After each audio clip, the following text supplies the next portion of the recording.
In a small southern town, where nights were quiet and doors stayed unlocked, a young woman vanished, without a sound, without a trace. Her name was Elena Rivas. 27 years old. Law graduate. The kind of person who believed the world could still be fair, that justice wasn't just a word in a courtroom. But in the summer of 2011, something in Riverton changed. A light in her apartment burned long past midnight. A neighbor watched through the blinds, a little too often. The air felt heavier, quieter, like the town itself was holding its breath. And then, she was gone. At first, it looked like another missing person case. But what the police found next would turn Riverton inside out, revealing secrets buried beneath charm, silence, and southern civility. This is not just a story about a crime. It's about the darkness we ignore, and the people who pay the price for believing in good. Because in Riverton, monsters didn't live in the woods. They lived next door. Riverton, Georgia. A quiet college town sitting somewhere between comfort and silence, the kind of place where people leave their doors unlocked and everyone at the diner knows your name. But sometimes, quiet towns have the loudest secrets. In the early hours of June 25, 2011, a young woman named Elena Rivas sat alone in her small apartment just across from Franklin Law School. She was exhausted, surrounded by open textbooks and color-coded notes. At 12:43 a.m., she sent an email to her boyfriend. It was short, barely 3 sentences, but those words would later become the final trace of her voice. She wrote, "I think someone's been inside my apartment. Things are moving around. I can't explain it." She hit send, shut her laptop, and the room went silent except for the soft hum of the air conditioner. That was the last time anyone heard from her. Elena was 27 years old. Smart, precise, and the kind of person professors remembered for the right reasons. She just graduated from Franklin Law and was studying for the bar exam, the final step before she could begin her dream job as a public defender. Her family described her as calm under pressure, grounded, and kind. Her best friend, Ashley Kwan, used to say Elena could take chaos and turn it into a checklist. She'd moved to Riverton from Maryland 3 years earlier. Her parents, Bill and Karen, still lived up north, proud and protective, though they never liked how isolated the apartment complex seemed. But to Elena, Barrister's Row was perfect, close to campus, quiet, and safe. Most of her neighbors were fellow law students, people who studied too late, lived on microwave dinners, and fell asleep with their laptops still open. Among them was Nathan Cole, a 25-year-old classmate who lived right next door in Unit 205. They'd shared classes before. Exchanged a few notes. Nothing unusual. Nathan was quiet, awkward, but harmless, the kind of person people forgot was even there. Or at least, that's what they thought. Elena's days followed a strict rhythm. Morning coffee, a run with her little terrier, Peanut, and long hours of studying. Every night at 9:30, she called her boyfriend, Mark Delaney, a corporate lawyer living 2 hours away in Atlanta. He was older, charming, a little too serious sometimes, but they balanced each other out. Elena kept him grounded, he admired her focus. Earlier that month, she had flown home for her sister Kate's wedding in Maryland. It had been a rare break from studying, family, laughter, a weekend away from outlines and practice tests. Her parents remembered her smiling, truly relaxed for the first time in months. They hugged goodbye at the airport, promising to visit her soon. None of them knew that would be the last time they'd see her. When she returned to Riverton, life slipped back into its routine. She studied, cooked simple meals, walked Peanut, and tried to keep her phone off to avoid distractions. But as the week went on, her messages became different. Shorter. More distracted. She told her sister that she sometimes felt watched. That when she came home, blinds weren't where she'd left them, small things had moved, a cup, a book, the remote. There were no signs of forced entry, no missing items, no reason to panic. Still, something didn't feel right. Mark told her not to worry, that she was probably overworked. But Elena wasn't the paranoid type. She'd lived alone for years and never been afraid of it. That night, she double-locked her door and left a lamp on in the hallway. The next morning, she emailed her friends a brief message: "I'm going off-grid for a few days to study. Don't worry if I don't reply." Then she went silent. At first, no one thought anything of it. Law students often disappeared into study marathons. But when Ashley stopped by the campus library on Tuesday, Elena's usual seat by the window sat empty. Her highlighter still lay on the desk, its cap off, the pages of her notes marked mid-sentence. By Wednesday, her phone went straight to voicemail. Her dog didn't bark when Ashley knocked on her door. Still, it was summer. Maybe Elena had taken a short trip, maybe she was visiting Mark. No one panicked yet. Thursday morning, Kate texted her a photo from her honeymoon, her and her husband smiling on a beach in Cancun, with the caption, "Wish you were here, sis." No reply. Hours passed. Then Kate called Ashley, worried. Ashley promised to check the apartment. She had a spare key, they'd swapped them months earlier just in case. Around 4 in the afternoon, Ashley and her boyfriend drove to Barrister's Row. Elena's silver Toyota was still parked outside. The blinds were drawn. The place looked normal, except for how still it felt. Ashley called her name twice, then unlocked the door. Inside, the air was cold. Too cold. The kitchen light was on. The study table was covered in open books, highlighted outlines, a coffee mug half full. Her phone charger was plugged into the wall, the laptop closed but still warm. Her wallet, keys, and purse sat neatly on the counter. Peanut's leash hung on the hook by the door. It didn't look like someone had packed up or left. It looked like time had stopped. Ashley called Kate. Then Mark. Then the police. Officers arrived just after 6 p.m. They checked the apartment. No forced entry. No broken locks. No signs of a struggle. But something about the place felt wrong, too clean, too quiet. One officer, a veteran with 20 years on the job, later said he knew the moment he stepped in that something awful had happened there. They decided to call in forensic techs the next morning. A single patrol car stayed parked outside overnight, routine procedure, nothing more. But that one small decision would later make all the difference. The next morning, June 30th, investigators returned. They sprayed luminol across the bathroom tiles. Under the blue chemical glow, faint traces began to appear. Lines. Drops. Then an unmistakable pattern. It wasn't dust. It wasn't rust. It was blood. Enough to tell them that whatever had happened in that room, it wasn't an accident. Outside, officers expanded the search perimeter. They moved toward the dumpsters along the alley behind the complex. The summer air was heavy, the kind that carries smells farther than you'd like. Then a gust of wind blew in from the south, sharp and sickening. One detective stopped mid-sentence. Everyone knew that smell. They'd all been around death long enough to recognize it before anyone said the word. He lifted the lid of the nearest trash bin. Inside was a large black plastic bag, tied tight. Through the thin plastic, the outline of something human. The officers froze. No one spoke. They called it in, their voices quiet but certain. They didn't need lab tests to know what they had found.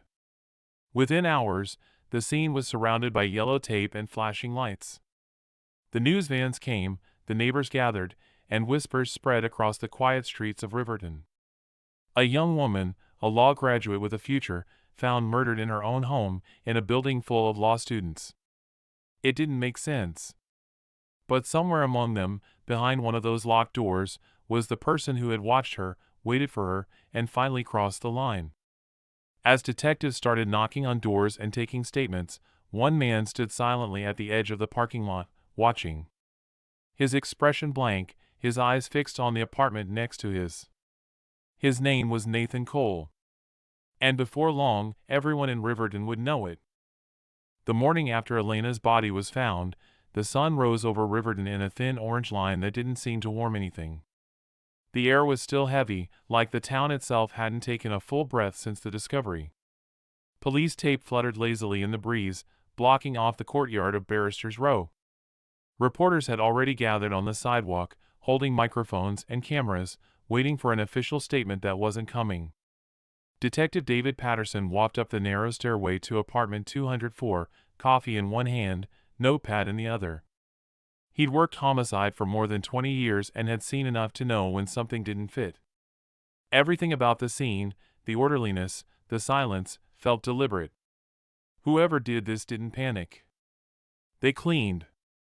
They waited. By 9 a.m., the forensic team was combing through every inch of the apartment. Technicians moved quietly, marking surfaces, dusting for prints, collecting fibers. The luminol glow from the night before had confirmed what everyone already suspected: there had been blood, and a lot of it. But the odd thing was how little else there was to find. No fingerprints. No footprints. No sign of forced entry. The door locks were intact. The only key missing belonged to Elena. Detective Patterson jotted that down. So whoever came in, he murmured, either had a key, or she let them in. Outside, officers began canvassing the complex, knocking on doors, logging statements, writing down alibis. Most residents were cooperative. They were scared, shaken, desperate to help. All except one. Apartment 205. When they knocked, a quiet voice called from behind the door. "Yeah, hold on." It took nearly a full minute before the lock clicked open. Standing there was Nathan Cole, tall, pale, unshaven. He looked confused, like he'd just woken up, though it was nearly noon. Patterson's first impression was simple: something about this guy didn't fit the moment. While other students stood in the courtyard whispering, wide-eyed, Nathan looked curious, detached. He introduced himself politely. Said he lived next door. Said he'd known Elena for 3 years, since their first semester. She was nice, he told the detective. Quiet, serious. Always studying. Patterson asked when he'd last seen her. Nathan looked away, thinking for a long time. "I guess last week," he said. "Maybe the week before that." His tone was even. Too even. The detective pressed a little harder. "You didn't notice anything strange lately? Anyone coming around?" Nathan shook his head. "No, not really. I mean, it's a quiet building. You hear people walking sometimes, but nothing weird." He crossed his arms. A small gesture, but Patterson noticed. Defensive. Guarded. When asked if the police could take a quick look inside his apartment, Nathan hesitated. "Why would you need to do that?" "It's standard," Patterson said. "We're checking every unit." Nathan frowned. "I just don't like people in my space." That answer stuck with Patterson. Most innocent people don't argue when a woman next door's been murdered. Most want to help. But Nathan stood his ground. Eventually, Patterson decided not to force it, not yet. They'd come back with a warrant if needed. That afternoon, as investigators loaded evidence bags into unmarked cars, local news crews swarmed the area. Students stood behind the tape, whispering theories: a stranger, a robbery gone wrong, a jealous ex. Nobody suspected the quiet law student with the neat handwriting and the too-clean apartment next door. Except Patterson. He went back to his office downtown and pulled Nathan's academic file from the university database. Clean record. Top third of his class. No prior incidents. But there was something in the notes from a faculty advisor, a mention that Nathan had difficulty interacting with peers and sometimes displayed intrusive or obsessive behavior toward classmates. That was enough for Patterson to start watching him more closely. By the next morning, a patrol unit was parked discreetly across the street from Barristers Row. Nathan came out around 10, carrying 2 grocery bags. He walked slowly, almost methodically, down the steps, glancing around the courtyard. When he saw the patrol car, his pace quickened. He didn't go to the store.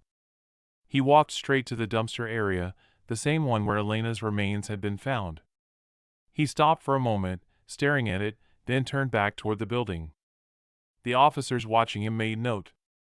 Later that day, Nathan approached one of the local news reporters who'd been filming outside. He introduced himself on camera, said he was Elena's neighbor, and began describing how everyone was trying to find out what happened. His voice shook slightly, but not from grief, from adrenaline. He seemed almost eager to talk. And then, mid-interview, it happened. The reporter mentioned that the police had found a body earlier that morning, but hadn't released any details. Nathan's expression changed. His eyes darted to the dumpster behind her, and his mouth went dry. He asked quietly, "They found a body?" The reporter nodded, unsure why he seemed surprised. "That's what we've been told, yes." Nathan blinked twice. "Is it her?" he asked. The reporter hesitated. "We don't know that yet."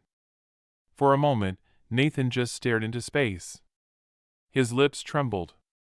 He whispered, "I think I need to sit down." The camera kept rolling as he stepped back, pale and shaking. Detective Patterson saw that clip an hour later on a live feed. He called his team immediately. "Get him in here," he said. "Tonight." That evening, Nathan Cole sat in an interview room at Riverton Police Headquarters. The walls were gray, the light above him buzzing faintly. Patterson entered, calm but direct. "Nathan, you know why you're here," he began. "We just need to clear up a few things. You live next to Elena Rivas, correct?" "Yes." "When was the last time you saw her?" "I don't remember. Maybe a week ago." "You sure about that?" He shrugged. "Pretty sure." Patterson slid a photo across the table, Elena's smiling face, from her graduation ceremony. "That's her, right?" Nathan nodded, staring at it. "She was killed in her apartment," Patterson said quietly. "You live less than 10 feet away. So help me understand, did you ever hear anything? Any noise? Any argument?" Nathan's voice was soft. "No." The detective leaned back. "You seemed surprised on camera today when you heard there was a body found. Why was that?" Nathan looked down. "I didn't think it was real. I thought she'd gone away somewhere. Studying or something." "Except her car was still there," Patterson said. "Her dog was still there. Her phone, her keys, her wallet. You didn't think that was strange?" No answer. Just silence. Minutes passed like hours. Patterson studied him, the way his hands stayed perfectly still, the way he barely blinked. Every instinct in him said this man was holding something back.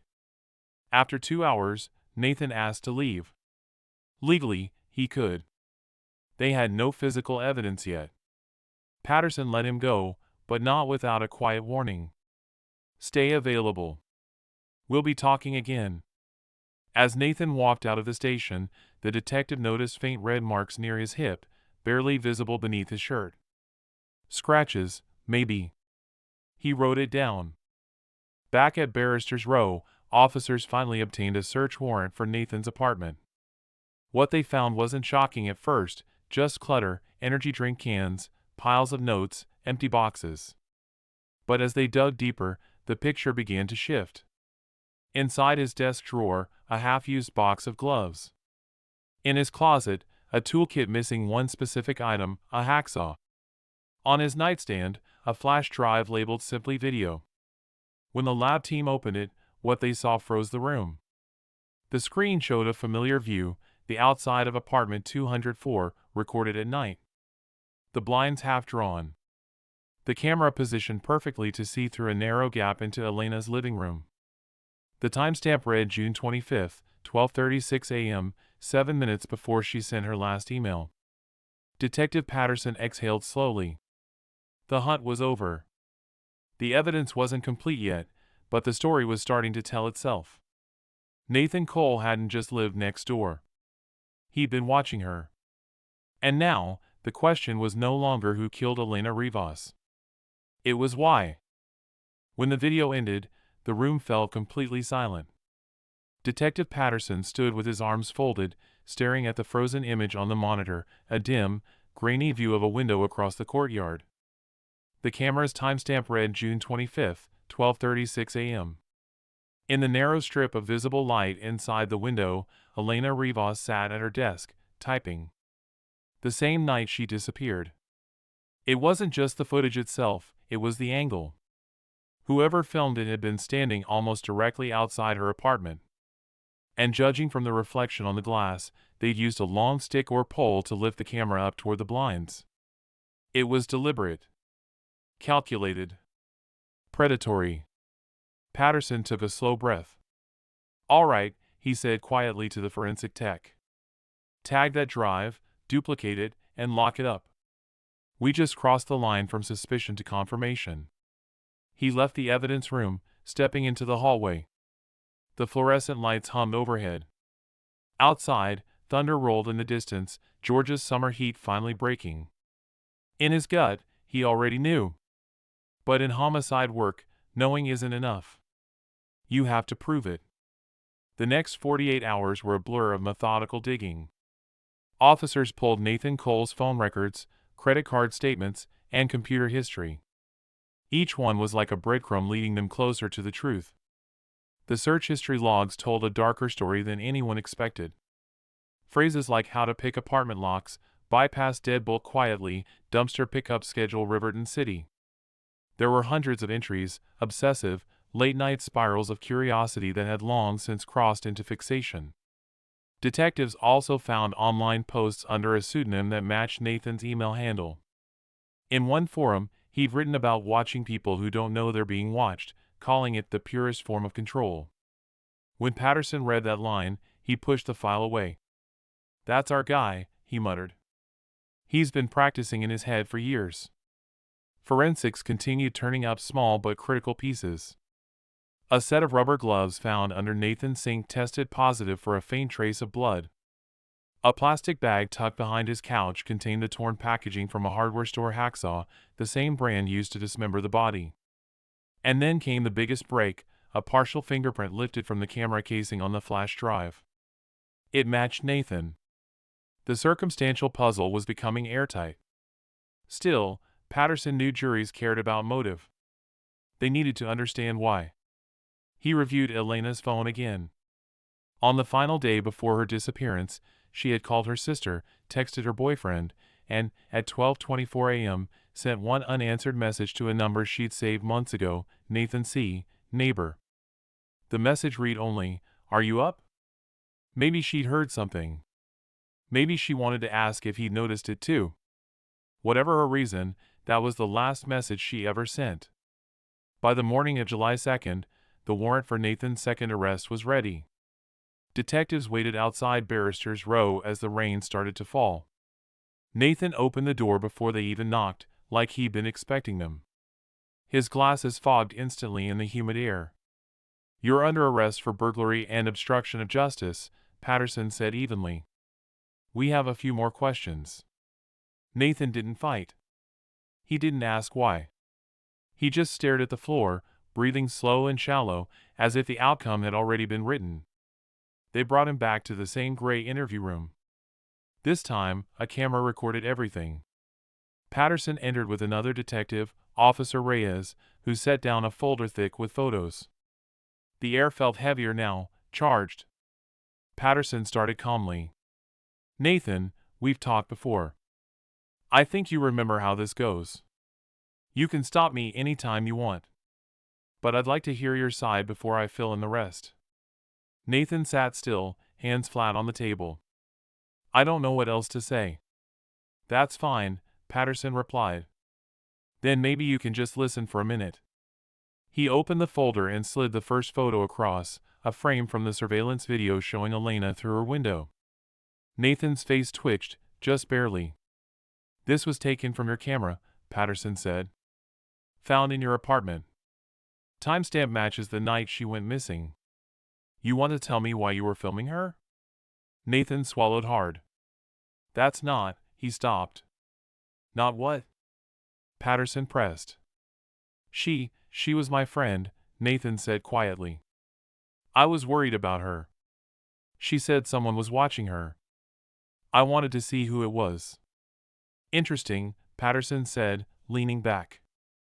Because from where I'm standing, it looks like the person watching her was you. Silence filled the room.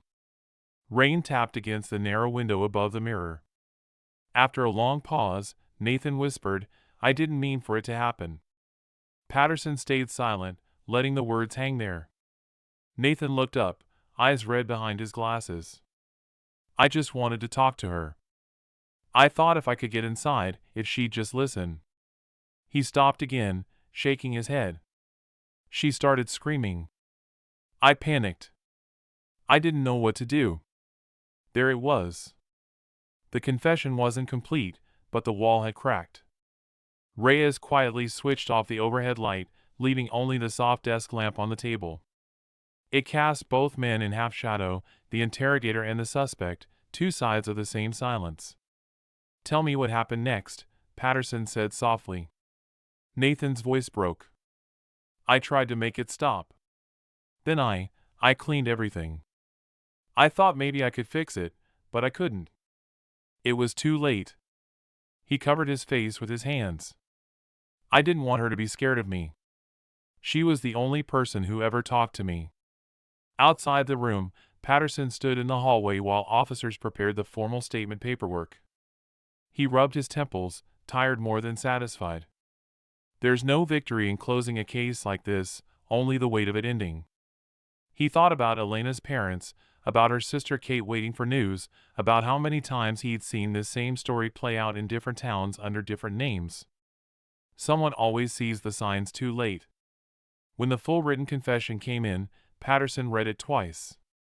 It detailed everything: the key he'd stolen from Elena's old spare set box when she moved in, the way he used a pole to lift the blinds and film her, the moment she woke and recognized him. And how, afterward, he cleaned and hid what he'd done, thinking no one would ever find out. A week later, the case went to the district attorney's office. Nathan Cole was charged with first-degree murder, burglary, and evidence tampering. The trial would take years to wind through the system, but for the town of Riverton, the story had already settled into something heavier, a lesson carved into silence. Barristers' row emptied out. Students transferred, leases ended early. The mailbox for Unit 204 stayed locked, untouched. Every summer after that, the law school planted white flowers outside the building in her memory. Detective Patterson still drove past the complex sometimes. He'd glance at the second-floor windows and picture the young woman with her dog, the open textbooks, the cup of coffee cooling beside her. A life measured in notes and outlines, interrupted by the one person she thought was harmless. In his case report, he wrote a single final line before closing the file. Victim and suspect were neighbors. Access was gained by trust. He set the pen down and turned off the light. Outside, Riverton streets were quiet again, not peaceful, exactly, but still. The kind of quiet that comes after truth. Rain streaked down the courthouse windows the morning the trial began.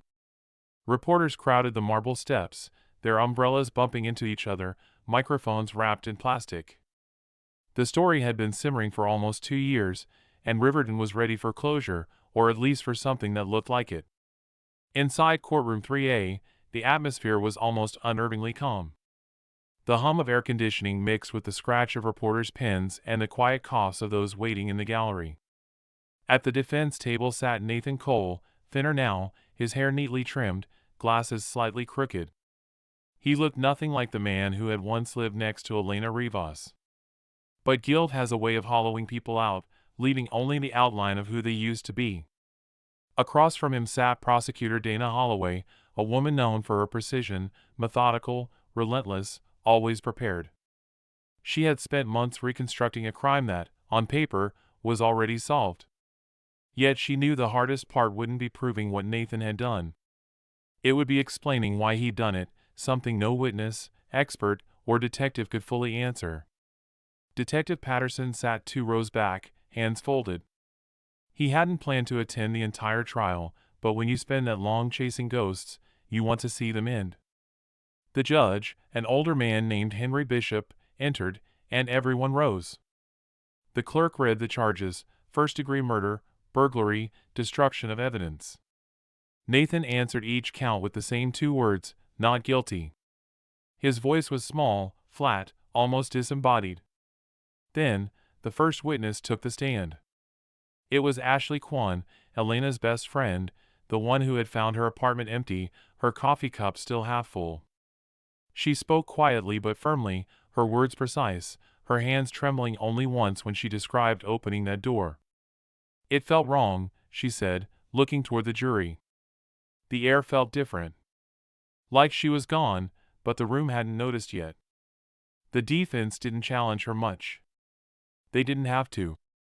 Everyone in that courtroom already knew what had happened.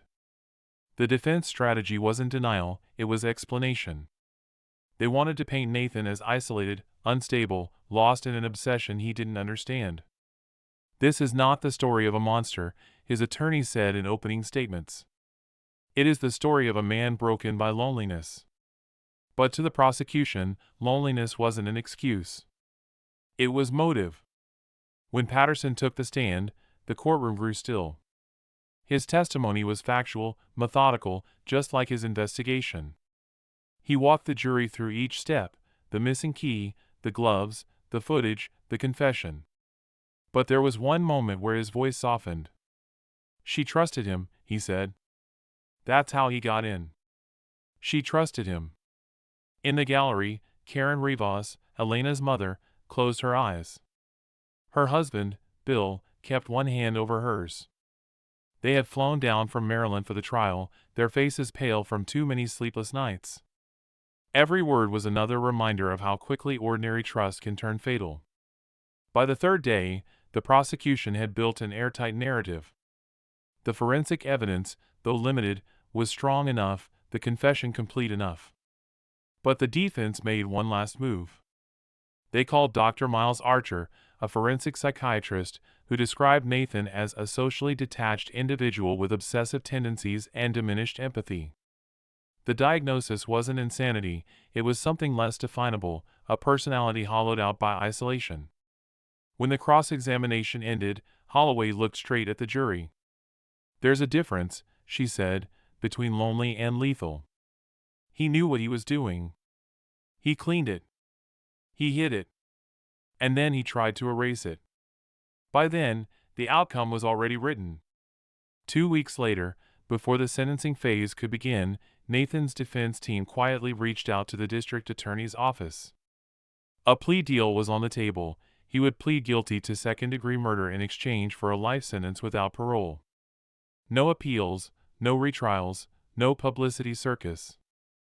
For the Rivas family, it was an impossible decision, closure or confrontation. Karen Rivas didn't want to hear another word about her daughter's last moments. Bill thought the jury should deliver the verdict, not the lawyers. But when Patterson spoke with them privately, he told them the truth few families ever hear. Trials don't bring peace, he said. They just replay the pain with better lighting. They agreed to the deal. On a gray April morning, Nathan Cole stood once again before Judge Bishop. He didn't look up when the clerk read his statement of guilt. His voice cracked only once, when he said, "I didn't want her to die." Karen Rivas asked to address the court. Her statement was short, only a page, but every sentence carried weight. "You stole something that cannot be returned," she said, her voice trembling. "Not just my daughter's life, but every version of the future she was meant to live. And you did it because she was kind to you. That's the part one can't forgive." Nathan didn't respond. He just stood there, eyes lowered, until the judge pronounced his sentence, life imprisonment without the possibility of parole. The gavel fell once, echoing like a final breath. Months passed. The headlines faded. Students came back to Franklin Law, though most avoided talking about what had happened. The apartment complex on Barristers Row changed owners, and Unit 204 remained vacant. Detective Patterson filed the case into the archives, another binder on another shelf. But some nights, he still thought about Elena Rivas, not the victim from the photographs, but the person she must have been. The student who stayed up late with highlighters and coffee. The woman who worried about her dog barking too loudly. The neighbor who tried to be kind to someone who didn't know what to do with kindness. He once told a rookie detective, "The hardest thing about this job isn't the bodies. It's realizing how ordinary the moments are before everything changes." 3 years later, Patterson received a letter. It was postmarked from Riverton Correctional Facility. Inside was a single handwritten page from Nathan Cole. Detective Patterson. I think about that night every day. I used to believe I could explain it, but I can't. There's no reason that makes sense, even to me. You were right, she trusted me. And I ruined that. I don't expect forgiveness, but I wanted you to know that I remember her face every time I close my eyes. N.C. Patterson didn't respond. He folded the letter once, placed it back in the envelope, and tucked it into the back of the case file. Some stories don't need endings. They just fade quietly into memory. The years that followed were softer, though not easier. The Rivas family founded the Elena Rivas Foundation for Legal Advocacy, providing scholarships for women entering criminal justice programs. Every summer, they traveled back to Georgia to host a memorial run in her honor. On the courthouse lawn, they planted a single magnolia tree, Elena's favorite. At each event, Detective Patterson stood near the back, hands in his pockets, saying little. When reporters asked why he still came, he just said, "Because remembering is part of justice too." On the 10th anniversary of Elena's death, he visited the small park behind Barrister's Row.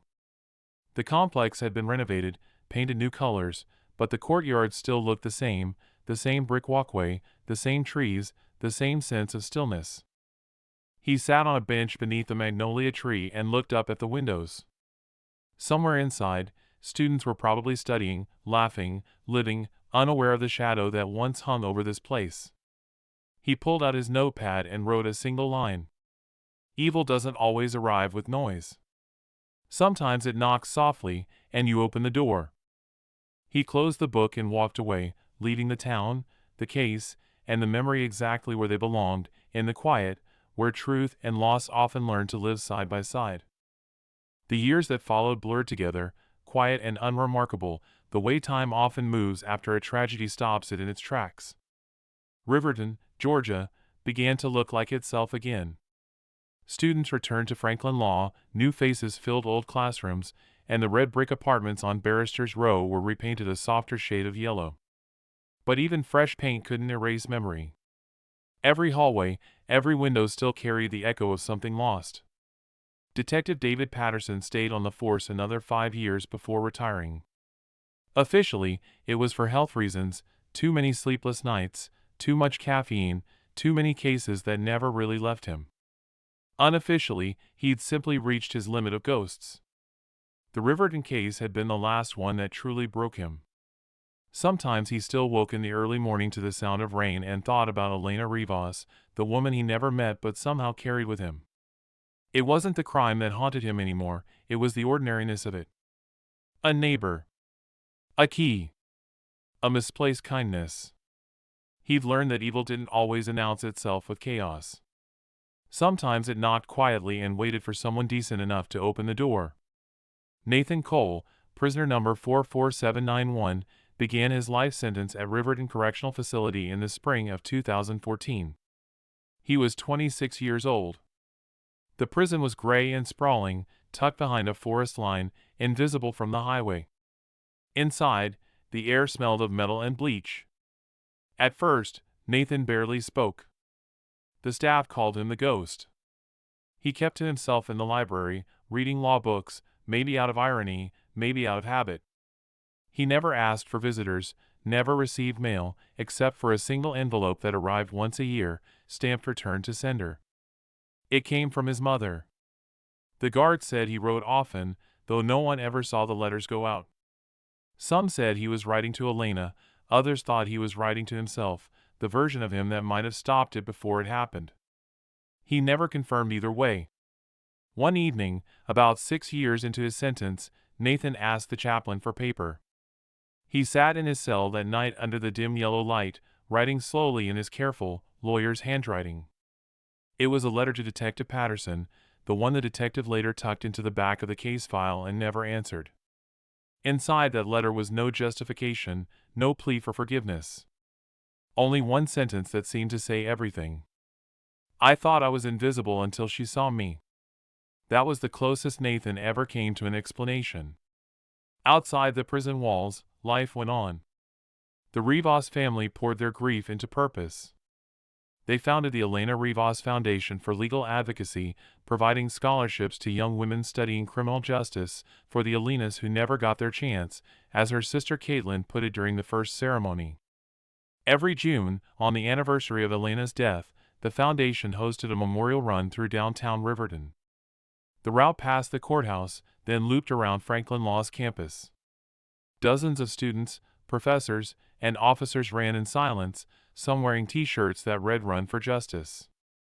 Detective Patterson went every year, never running, always walking quietly at the back of the crowd. He never carried a sign, never gave interviews. He didn't need to. His presence said enough. By 2020, Patterson had moved to a small cabin near Lake Sinclair, about an hour north of town. The house was simple, one floor, creaking wood floors, and a screened porch that overlooked the water. He liked the quiet, though sometimes, when the wind blew just right, he thought he could hear faint echoes of police radio chatter in his head. He still kept a drawer of old case files, yellowed and fading. The Rivas file was near the top. Sometimes he'd pull it out, not to read, just to look at the photos, the graduation picture, the apartment floor plan, the magnolia leaf pressed between 2 pages from the day of the memorial. One night, near sunset, he sat on the porch with a cup of coffee and the sound of crickets rising from the woods. He watched the reflection of orange sky ripple over the lake. The peace felt fragile, temporary, like the calm that comes after a confession or a storm that's promised to return. He thought about something Karen Rivas had told him years ago during the sentencing. Justice isn't about punishment.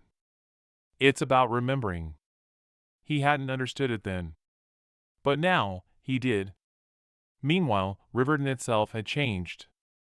The town had grown, new cafes, a small tech startup hub, an expanded law library at Franklin University. Most people who moved there had never heard of the case. For them, Barrister's Row was just another student apartment complex.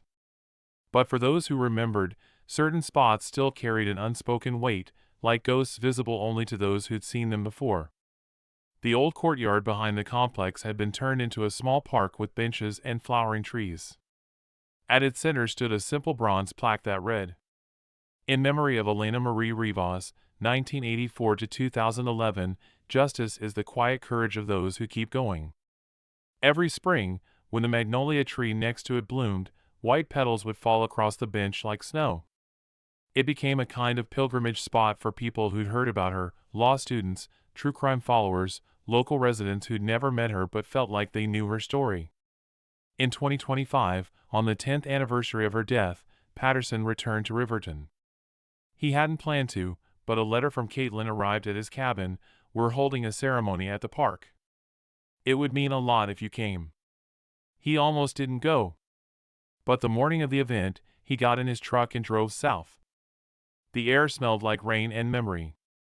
When he reached the park, he saw a small crowd gathered, families, students, old neighbors. Karen and Bill Rivas stood by the magnolia tree, greeting people softly. When Karen saw him, she smiled. "You made it." He nodded. "Wouldn't miss it."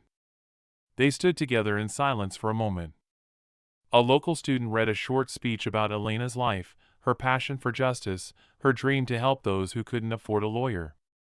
Then Caitlin stepped forward with her daughter, a little girl about 6 years old. She introduced her shyly. "This is Elena Grace," she said. Named after the aunt she never met. The crowd went quiet. For a brief second, it felt like time folded in on itself, the past and present overlapping, grief turning softly into something else. Not healing, exactly, but continuation. After the ceremony ended, Patterson walked alone toward the bench under the magnolia. The wind carried the faint scent of the blossoms. He sat down, pulled out his notepad, and wrote a few lines, the same way he'd done a decade earlier when the case first closed. The past doesn't disappear. It settles, layer by layer, until it becomes part of the town itself. And maybe that's what justice really is, not forgetting, but remembering quietly enough to move forward. He closed the notebook and leaned back. The sunlight filtered through the branches, painting shifting patterns across the bronze plaque. For the first time in years, the weight in his chest felt a little lighter. He stayed there until dusk, until the light faded into the same kind of silence that had once started it all, not ominous this time, but peaceful. The kind of silence that comes when a story has finally said everything it needs to say. The camera opens on still water. Dawn. The surface of Lake Sinclair reflects the pale blue of a cloudless morning. Somewhere in that quiet, a voice begins, steady, thoughtful, and familiar. You spend a lifetime chasing answers. And when you finally get them, you realize they don't fix much. They just sit there, like stones in your pocket. You carry them because you have to. It's Detective David Patterson, older now. The edges of his voice are softer, his breath slower. He's sitting on the porch of his lakeside cabin, the same one we saw before. A coffee mug rests beside him, steam curling upward into the cool air.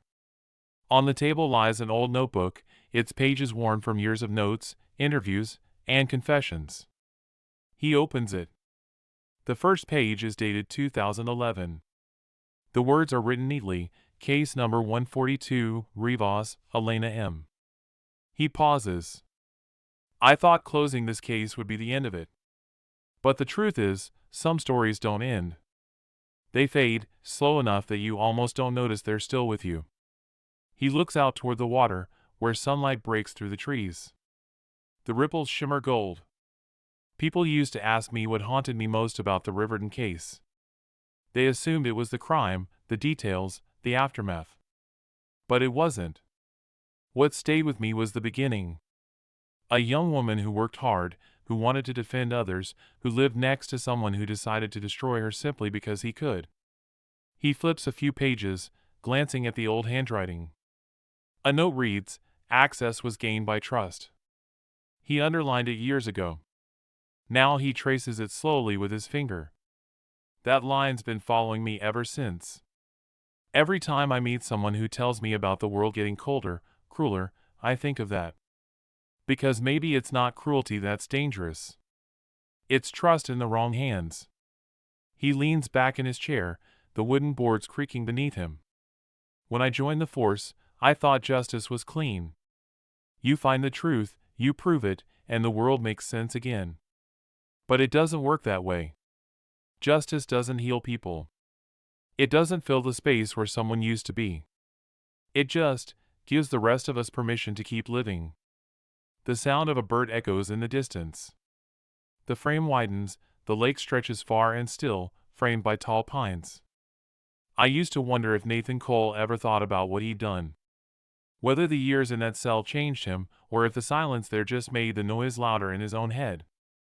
You can spend a lifetime studying the human mind, and still never understand what makes someone cross that line. He closes the notebook. The screen cuts briefly to an interior, the Riverton Correctional Facility, gray concrete under gray skies. A guard walks down a corridor lined with steel doors. One of them bears a small nameplate, Cole, N. Inside, Nathan sits at a desk, writing. The shot is quiet, distant, no words, no emotion, only time passing. Patterson's voice continues over it. I don't hate him. I don't forgive him either. I think he's just frozen. Stuck in the moment before he understood what forever meant. The scene fades back to the lake. The Rivas family built something good out of all this. Every year, they help law students who remind them of Elena, smart, kind, driven. They write to me sometimes, send photos of scholarship winners. You'd think that kind of light would make you forget the darkness, but it doesn't. It just helps you see the contrast better. He chuckles softly under his breath, a weary kind of laugh. Funny thing about memories. The bad ones fade slower, but the good ones echo longer. We cut to Riverton, 10 years later. The camera drifts through quiet streets, the renovated barrister's row, the courthouse lawn, the magnolia tree now taller, its white blossoms scattered on the path. A little girl runs ahead of her mother, stopping to pick up a fallen petal. The mother calls after her, "Come on, Elena Grace, stay close." The voiceover resumes. I go back sometimes. Not to chase ghosts, just to make sure the world kept moving. And it did. That's the miracle, I think. Life doesn't stop for tragedy. It folds it in, learns to carry it differently. The shot returns to Patterson sitting in his truck, parked near the park entrance. He watches from a distance, engine off. His reflection shows in the rearview mirror, older, eyes tired but clear. He opens the glove compartment and takes out an envelope.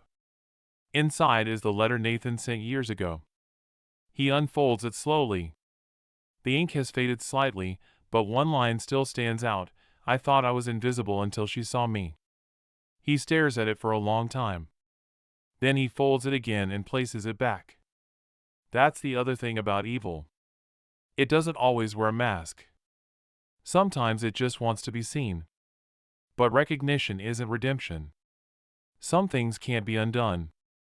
He starts the engine, but before driving away, he looks once more at the magnolia tree in the distance. The petals blow across the lawn like snow, catching the late sun. The narration slows, softer now, introspective. If you ask me what justice is, I'll tell you it's not about punishment. It's about what we choose to remember. The stories we pass down, the lessons we refuse to let disappear. When you work in homicide, you think your job is about death. But it's really about what survives after it. The people who keep showing up. The ones who still run in her name every year. The mother who plants the tree again and again. That's justice. Quiet. Persistent. Human. He takes a final sip of coffee, sets the cup down, and stands. The camera follows him as he walks down the dock, his figure reflected in the water. The morning light spills across the surface like melted gold. They say time heals everything. Maybe that's true. But not completely. Some wounds don't close, they just stop bleeding. And that's enough. He stops at the edge of the dock, hands in his pockets, looking out at the endless water. The wind moves through the trees, carrying the faint scent of magnolia blossoms even here. The music swells, low piano, slow strings, not sad, just steady, like a heart that's learned to keep going. I used to think stories like this ended with guilt or revenge. But maybe they end here, with someone still looking at the world and choosing to believe it's worth saving. He exhales, long and slow. My name is David Patterson. I was a detective once. I've seen what people are capable of, the worst of it. But I've also seen what survives it. And if you're listening to this, remember her name. Not because she died, but because she lived. The camera drifts upward, over the lake, over the treeline, into the pale morning sky. A final caption fades in. Dedicated to the memory of those who never stopped seeking justice, and those who quietly protect it. Then silence. Only the sound of wind and water. The screen fades to black. The lake was quiet that morning, but Riverton was already awake. Down in town, traffic rolled along Main Street, a new coffee shop opened its doors, and the sound of students heading to class drifted through the cool air. To most of them, the name Elena Rivas meant nothing. She was history now, a case file, a name on a plaque, a story older than their memory.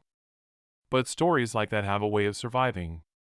They live in corners of conversation, in the way people lock their doors, or in the quiet glance between neighbors that says, "We remember." 10 years after the trial, Detective David Patterson found himself invited back to Franklin Law School, not as a detective, but as a guest lecturer. He wasn't sure he wanted to go. He'd spent years avoiding rooms like that, clean, bright, full of promise. But the dean insisted. "We want them to hear it from someone who lived it," she said. "Not a podcast, not a documentary. You." So, one Thursday morning in early spring, Patterson walked into the old lecture hall. Rows of students sat waiting, laptops open, notebooks ready. Some of them hadn't even been born when Elena Rivas died. He stood at the front of the room for a long moment before speaking. His voice was lower now, worn in the way old wood is worn, solid, imperfect, human. "You've all read about cases," he began. "You'll learn procedures, evidence, chain of custody, Miranda rights, all of it. But the truth? The truth isn't in the files. It's in the spaces between what people say and what they can't bring themselves to tell you." A hand went up near the back. "Detective, how do you know when someone's lying?"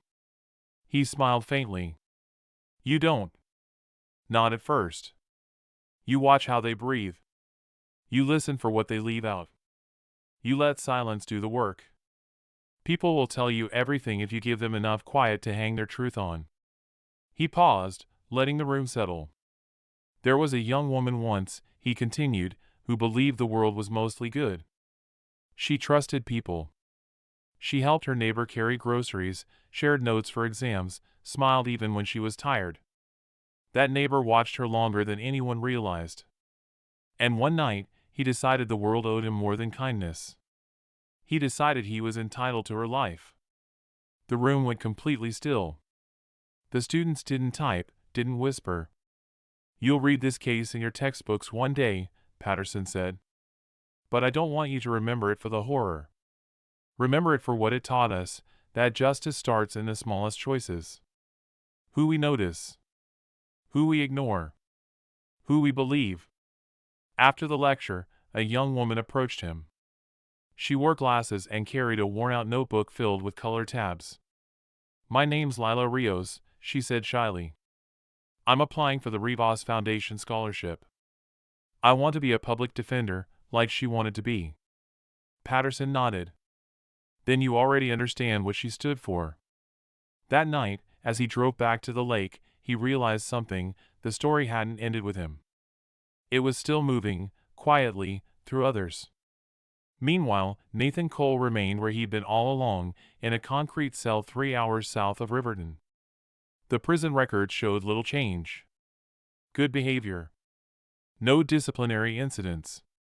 He worked in the library, cataloged books, rarely spoke. To most of the guards, he was just another quiet inmate with glasses and too much time. But one day, in 2028, a letter arrived at the warden's office. It was from the Elena Rivas Foundation, requesting permission to film a short documentary about rehabilitation and accountability. They wanted to interview offenders serving life sentences, anonymously, if necessary, about guilt and conscience. The warden hesitated, then approved a few names. One of them was Cole. The interviewer, a calm woman in her 30s, sat across from him in the visiting room. The camera stayed off at first. "You don't have to answer anything you don't want to," she said. Nathan looked down at his hands. "Most people don't ask me anything anymore." The tape began rolling. "Do you think about what happened?" she asked. He nodded slowly. "Every day." "Do you think you've changed?" "I don't know if that matters," he said after a pause. "Changing doesn't bring her back. I used to think feeling sorry meant something. But remorse is just another form of remembering. It doesn't fix what's done."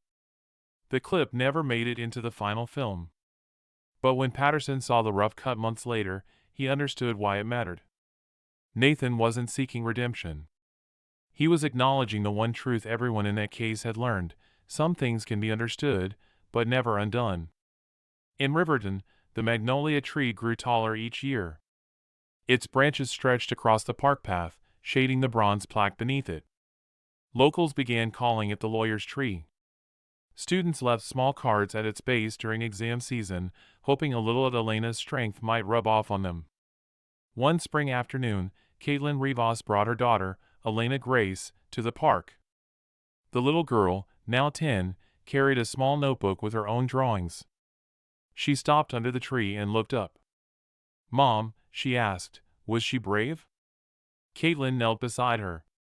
"Yes," she said. "Very brave. Even when she was scared." The girl looked thoughtful. "Then maybe I'll be brave too." Caitlin smiled, brushing a petal from her hair. "You already are." The camera lingers on them as sunlight filters through the magnolia blossoms, the same light that once fell through Elena Rivas's apartment window all those years ago. Back at Lake St. Clair, Patterson sat by the water again, notebook open. He wrote slowly, carefully, each line measured. Riverton taught me that justice doesn't die when the file closes. It becomes part of the soil, something new grows from it every year. Maybe that's what redemption really is. Not forgiveness, but transformation. He looked up as thunder rolled faintly in the distance. Rain would come soon, as it always did. He took one last sip of coffee and smiled faintly. If she could see all this, he said quietly to himself, I think she'd be proud. The camera pans upward, from the detective, to the lake, to the sky breaking open with light. A voiceover, Patterson's, continues over the closing images. There's a line in an old case file that I underlined years ago. It said, access was gained by trust. I've thought about rewriting it. Because trust didn't just open a door that night, it opened the path to everything that came after. The pain, the truth, the change. Maybe access was gained by trust, but healing was too. He closes the notebook. The sound of the lake grows louder, blending into soft music, piano and low strings, the tone of acceptance. In the end, the world keeps moving. People fall, people rise, and stories like hers remind us what kind of world we still want to build. That's all any detective can hope for, that after all the noise, something good keeps growing. The scene fades to the magnolia blossoms drifting through the air, scattering over the park bench where the plaque glows faintly in the evening light. Then, silence. A final line appears on screen. For Elena Rivas, and for every story that taught us to listen closer. Fade out. Riverton has changed. The old courthouse that once stood as the center of a murder investigation is now a community archive. Students come and go, photographing the marble steps for class projects, unaware of how many feet once paced those same halls in fear and hope. The magnolia tree still blooms every spring. Its roots have grown wide, curling through the ground like veins of memory. Locals say that if you stand beneath it at dusk, when the light softens and the petals fall, you can almost feel the weight of time, quiet, heavy, and human. But stories, like trees, don't just grow in one direction. They branch. They twist. And sometimes, they come back in ways no one expects. It started with a podcast. 10 years after the case was officially closed, a young journalist named Maya Torres decided to start a true crime series called The Magnolia Files. Her voice, calm, steady, curious, carried through speakers and headphones across the country. I grew up in a town not far from Riverton, she said in her opening episode. And even as a kid, I remember hearing whispers about a woman who disappeared, a neighbor who watched her too closely, a detective who wouldn't give up. But what fascinates me most is how people remember it differently. Every version of the story says as much about them as it does about her. She spent months interviewing people connected to the case, former classmates, neighbors, attorneys, even the night shift janitor who'd worked at Bars Hall.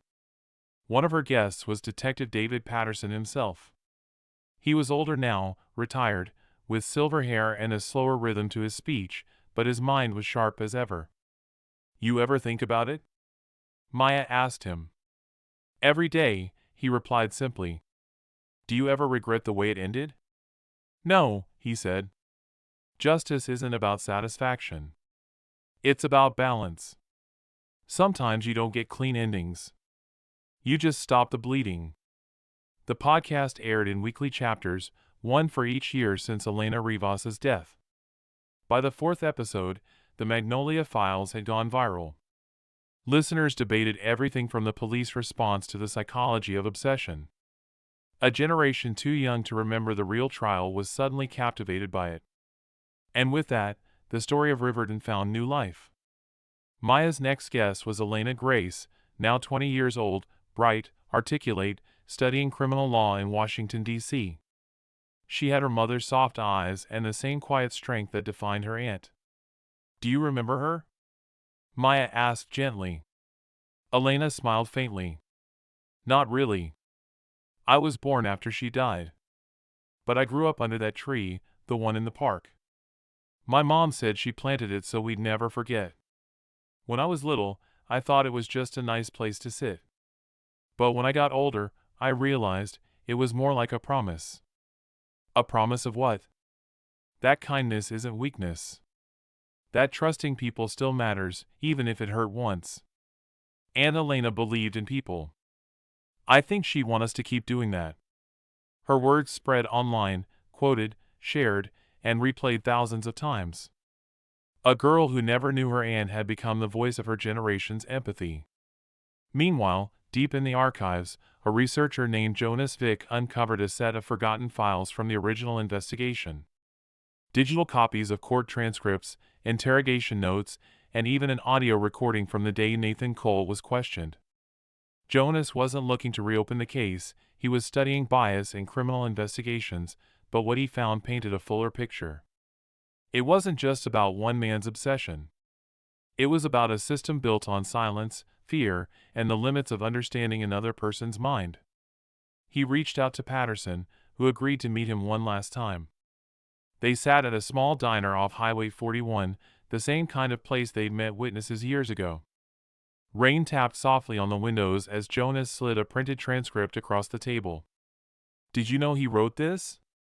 Jonas asked. Patterson glanced down.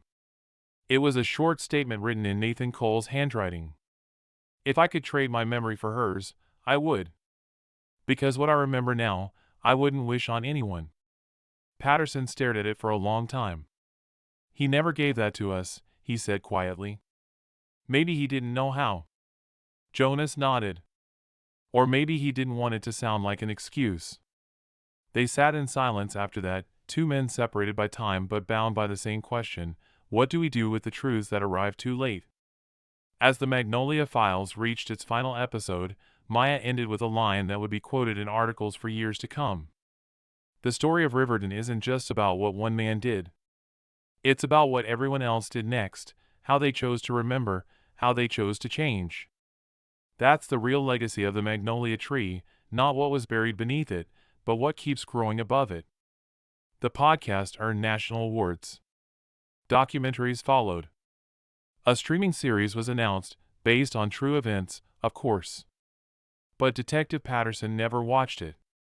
He preferred the quiet version, the real one, the one that ended with a little girl holding a magnolia petal and a town learning how to heal. On the 15th anniversary of Elena Rivas' death, the community gathered again at the park. Families, students, and teachers stood under the blooming tree as Caitlin and Elena Grace led a moment of silence. When Patterson stepped forward to speak, he carried his old notebook, its cover faded, corners bent from years of use. "You all know the facts," he said. "But what matters more is what they left behind. Because justice doesn't only live in courtrooms. It lives in the way we care for each other when no one's watching. Every case teaches you something, sometimes about the law, sometimes about yourself. This one taught me that tragedy can take everything from you except meaning. And that's something you have to protect." He closed the notebook and looked toward the lake in the distance. The crowd was silent, save for the breeze through the magnolia branches. Later that evening, as twilight fell, the park emptied. Only Patterson remained, sitting on the same bench beneath the glowing lamppost. He took a small envelope from his coat pocket, a letter sealed in old parchment. On it was written, "For Elena Grace, open when you're ready." He placed it beneath the plaque, weighting it with a smooth stone. The camera drifts back, rising slowly through the falling petals. The lamplight fades into the night sky, turning into stars reflected on the lake. His voice returns one last time. "Every story is a circle. We think it ends, but it only folds back into the beginning. The truth isn't buried under the magnolia tree. It's in the people who walk past it, still choosing to believe that goodness is worth remembering." Fade to black. A final line appears. The Riverton Case, inspired by true events. Dedicated to those who keep the light alive. The magnolia blossoms had begun to fall again. Each year, when the first petals touched the ground, Riverton seemed to pause. For most people, it was just spring. But for those who remembered the case, the falling petals were something else entirely, a whisper of everything the town had lived through, a reminder that truth, once unearthed, never really goes back to sleep. A decade had passed since the final memorial, yet the echoes hadn't faded. The story of Elena Rivas, once confined to police files and courtroom transcripts, had become a living thing, quoted in lectures, analyzed in podcasts, discussed in universities from Georgia to California. But somewhere along the way, the details had softened. People no longer spoke of fear or obsession. They spoke of courage, resilience, and the kind of grace that can grow only out of loss. In a quiet office overlooking the town square, Maya Torres sat surrounded by stacks of paper and glowing screens. She'd finished her award-winning podcast long ago, but something about the case still called to her. She opened a new file on her laptop. Project, the Riverton Archive, Phase 2. This wasn't about fame anymore. It was about preservation. Maya wanted every interview, every photograph, every letter cataloged before time and memory blurred them together. She wasn't the same journalist who'd once chased the emotional hook of a headline. She'd grown slower, quieter, a mirror of the detective who'd once told her, justice isn't satisfaction. It's balance. The phone on her desk buzzed. A soft, familiar voice came through. Maya? It's Elena Grace. Maya smiled. Hey you. You made it to grad school yet? Just got in, Elena laughed. But that's not why I'm calling. There's something you should see. By the time Maya arrived at Franklin University, the sun had dipped low over the quad. Students hurried across the lawn, backpacks bouncing, earbuds in, unaware of the small piece of Riverton history unfolding a few yards away. Elena met her outside the old law building, holding a weathered folder. Inside was a single, faded photograph, a classroom in 2009. Rows of law students sat listening to a young professor. In the far right corner, smiling slightly, was Elena Rivas. It was in a box labeled Miscellaneous, Elena Grace explained. They found it during a digital-to-print conversion project. Nobody realized she was in it. Maya studied the image. Elena Rivas looked alive, not just physically present, but alive, eyes bright, shoulders relaxed, unaware that her future was already being shaped by someone watching too closely. Do you see who's sitting 2 rows behind her? Elena Grace whispered. Maya's stomach tightened.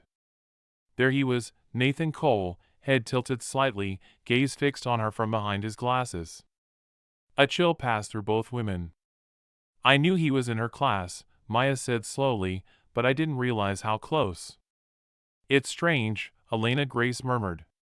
It's like looking at a moment before history knew what it was. They scanned the photograph again, this time, not with fear, but with a kind of reverence. Because even in that frozen instant, surrounded by books and bright futures, both of their lives were already connected by something neither could have understood.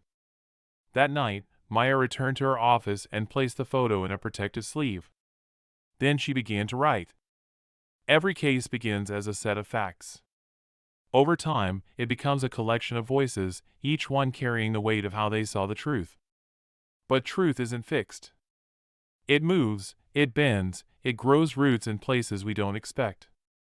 Maybe that's what keeps us human, the need to keep searching, even when we already know the ending. She closed her laptop. Outside, thunder rumbled softly over Riverton. Meanwhile, miles away, the warden of South Creek Correctional Facility signed a transfer request. Nathan Cole, now 43, was being moved to a lower security unit. Years of good behavior, no infractions, and clean psychological evaluations had earned him the downgrade. The transfer drew quiet attention from journalists who once followed the case. But there were no protests, no headlines, just a small note in a local paper. Convicted murderer Nathan Cole transferred for continued psychological rehabilitation. In his new cell, Nathan kept mostly to himself. He worked in the garden, trimming flowers, writing in small notebooks no one else read. The guard said he talked to the plants, as if apologizing for taking space in their light. One morning, a counselor asked him, "Why gardening?" Nathan shrugged. "Because it's the only place where digging things up makes sense." The counselor didn't reply. Back in Riverton, Detective Patterson, retired now, his badge long put away, spent his mornings walking along Lake Sinclair. The world had slowed for him. He liked it that way. One day, as he sat watching fishermen cast their lines into the fog, Maya joined him with a thermos of coffee. "I didn't expect you out here," she said. "Habit," he answered. "Old detectives don't sleep in." "What brings you?" She handed him a printout, the photo of Elena in class. Her niece found it. Patterson looked closely. His expression softened. "You ever notice how pictures lie less than words? They don't tell you what happened, but they remind you it was real." He folded the photo carefully and slid it into his notebook. "You keeping the archive alive?" "Trying to," she said. "I keep wondering how long stories last before they fade." "As long as someone keeps asking the right questions," he said. They sat in silence after that, watching the ripples move across the lake, two survivors of the same truth, both still learning how to live with it. Later that week, Maya hosted a small private event at the Riverton Library, where she unveiled the Riverton Digital Archive. The collection included scanned court records, letters, and personal reflections from the people involved in the case, even an anonymized transcript of Nathan Cole's counseling session. Elena Grace attended, standing quietly near the back. As the crowd thinned, she approached Maya. "Do you ever think we'll stop talking about her?" Maya shook her head. "No. But that's not a bad thing. It means she's still teaching us." Elena looked thoughtful. "My mom says the magnolia tree is her classroom now." Maya smiled. "Then it's the best one she ever had." When the night ended, Maya stepped outside. The air was cool, the park empty. She crossed to the magnolia tree and looked up. Petals fluttered in the streetlight, soft, white, endless. A small brass plaque gleamed beneath the branches. "Justice is the quiet courage of those who keep going." She whispered, "We're still going." The camera pans upward, through the tree, past the courthouse dome, to the stars above. Over the image, her voice carries softly, like the closing line of a story long told but never forgotten. Maybe truth isn't about answers at all. Maybe it's about the people who keep asking, and the courage it takes to listen. Fade out. The lake, the town, the tree, all still. The petals keep falling. The night air in Riverton had that quiet kind of chill that only comes at the end of spring, when the air smells of rain, but the ground still holds warmth from the sun. The magnolia petals had stopped falling days ago. The park was nearly empty, except for a faint hum of crickets and the flicker of a lamppost that buzzed softly like an old memory refusing to die. From the edge of the park, Maya Torres watched the magnolia trees sway gently in the breeze. She carried a small hard drive in her hand, labeled Riverton, Final Archive, 2041. It wasn't just a backup. It was everything. 10 years of interviews, photos, notes, and audio. Every voice that had ever told the story of Elena Rivas lived inside that small piece of metal and light. She sat down on the old wooden bench beneath the tree, the same bench where Detective Patterson had once left his notebook, the same bench that had seen reporters, families, mourners, and dreamers come and go. She placed the drive beside her, took a deep breath, and began to record her final voice note. April 12, 2041.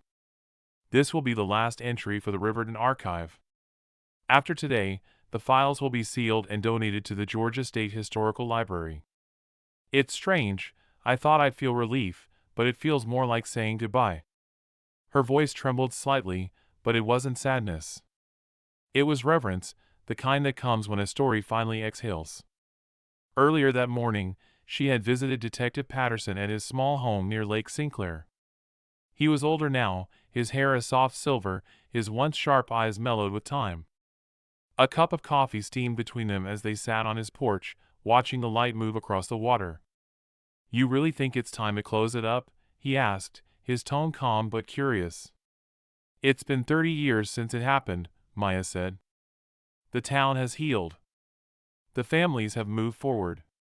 Even the courthouse has turned into a museum. There's nothing left to tell." Patterson gave a slow, thoughtful nod. Maybe not to tell. But there's always something left to learn. She smiled faintly.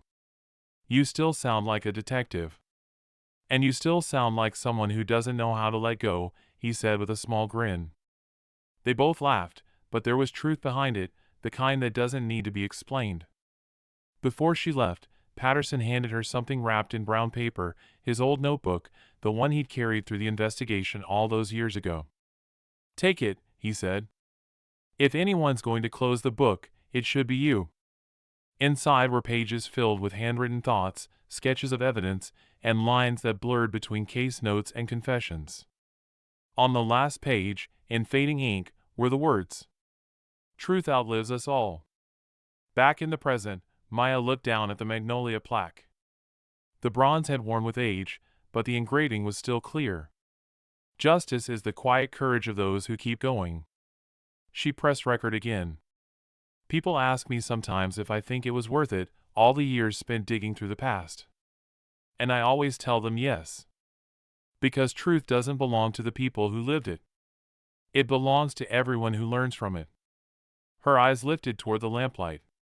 Somewhere beyond that glow, fireflies had begun to gather, flickering like tiny fragments of memory.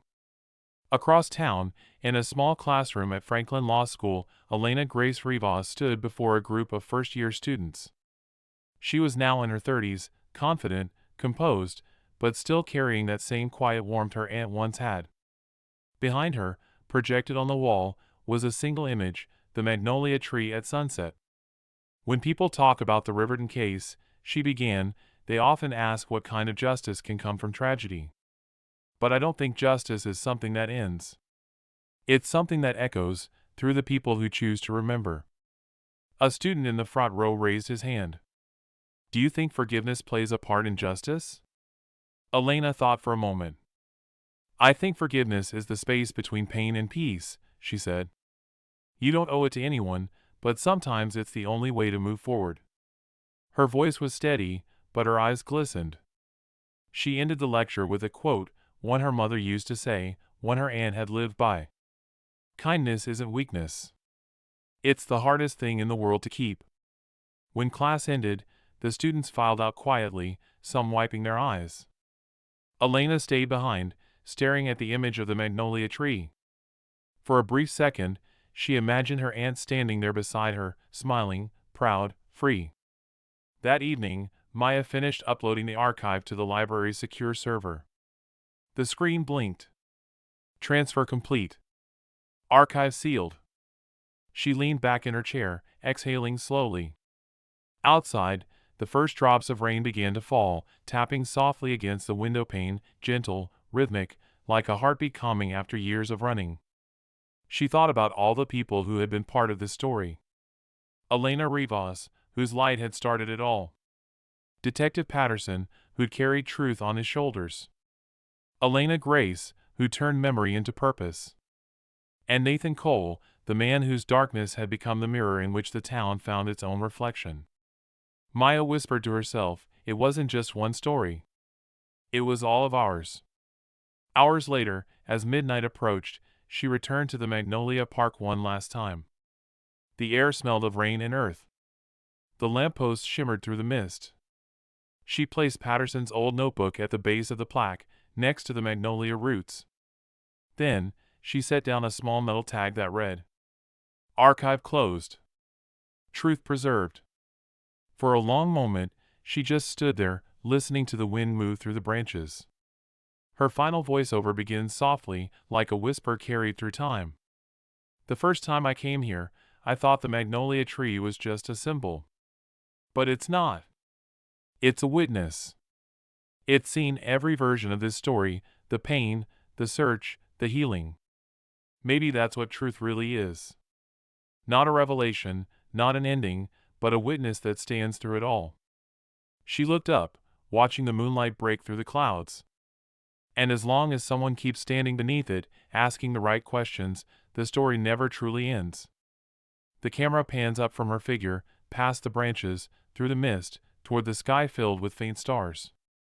The sound of her voice fades into the breeze, leaving only the gentle hum of night and the rustle of magnolia leaves. The Riverton Case isn't about death. It's about endurance. About how truth, once spoken, keeps echoing long after we're gone. Fade to black.